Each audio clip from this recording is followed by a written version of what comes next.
Good evening, everyone. We have a football-heavy night, and I could not be more excited about it. The North Carolina Coaches Association All-Star Week wrapped up with a good old battle on the gridiron.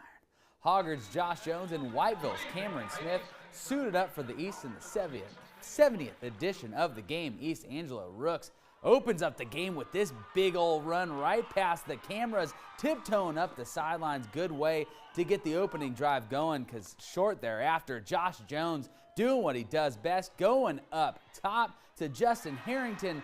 Just about 90 seconds in, it's 7-0 East. And he would toss his second TD in the second half, but later on in the first quarter, it's picked off by Cameron Smith, the Whiteville Wolfpack star, going the other way. Good size return. It's almost halftime here, and the defense on the other side of the ball eats up Josh Jones. Tonight was West nights, folks. Josh Jones led the way for East in a 23-21 losing effort to wrap up the week. Today we got our first real taste of college football in North Carolina, the appetizer portion of the season, if you will. ACC Media Days in Charlotte began with the Coastal coaches discussing the outlook of their upcoming seasons and various other topics. In Chapel Hill, Heel fans are looking for improvements and answers after a disappointing 3-9 season, but today Coach Larry Fedora took a different approach with his comments, discussing how football is, quote, under attack. He clarified that by saying people question the safety of the game and that they say the risks are too big for these athletes to play. Fedora worries the game will be pushed too far from what it is now, and if it does, it will affect the country as well. He doesn't understand the attack. He says the game has never been safer. We do so many things there in Chapel Hill, to make it even safer for our players. So again, I'm going to say the game is safer than it's ever been in the history of the game, but we will still continue to tweak the game as we go. Fedora added that despite several tests, he's not convinced CTE is a result of football.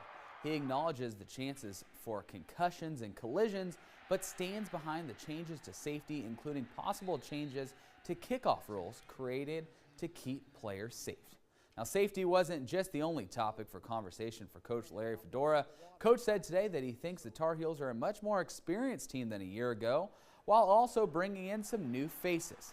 A player that will also see action thanks to a new redshirt rule inevitably is freshman running back and former Wallace Rose Hill Bulldog Javonte Williams.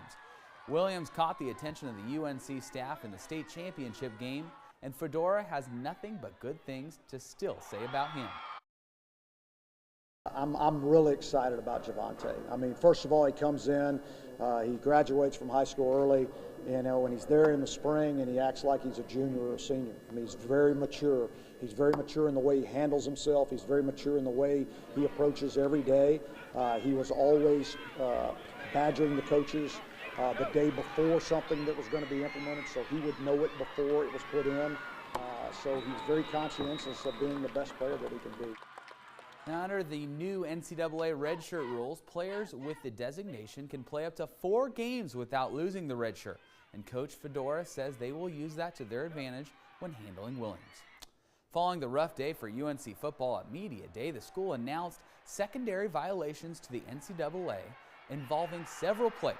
In a statement, UNC Athletic Director Bubba Cunningham said the NCAA has deemed the violations to be secondary in severity and that the school has taken appropriate disciplinary action. Team spokesman Bobby Hunley would not specify how many players were involved and also would not elaborate on the possible suspensions. We will have more on ACC Media Day this week, including tomorrow, when we will hear from Coach Dave Dorn and the NC State Wolfpack ahead of their season.